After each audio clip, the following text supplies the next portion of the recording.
ಪ್ರಕೃತಿ ವಿಕೋಪದಿಂದಾಗಿ ಜಮ್ಮು ಕಾಶ್ಮೀರದ ಪೂಂಚ್ ಜಿಲ್ಲೆಯ ಡಿಂಗ್ಲಾ ಗ್ರಾಮದಲ್ಲಿ ಸಂಭವಿಸಿದ ಮೋಡದಿಂದ ಉಂಟಾದ ಪ್ರವಾಹದಲ್ಲಿ ಕೆಲವು ಮನೆಗಳು ಹಾನಿಯಾಗಿ ಪ್ರವಾಹದ ರಭಸಕ್ಕೆ ವಾಹನಗಳು ಕೊಚ್ಚಿಕೊಂಡು ಹೋಗಿವೆ.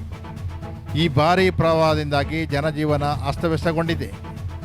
ಅದೃಷ್ಟವಶಾತ್ ಯಾವುದೇ ಪ್ರಾಣಹಾನಿ ಸಂಭವಿಸಿಲ್ಲ ಎಂದು ತಿಳಿದುಬಂದಿದೆ.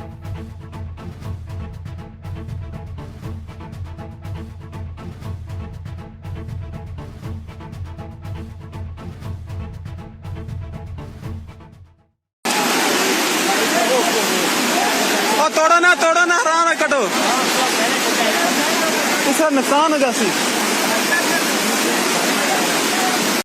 मरुति जरा क्या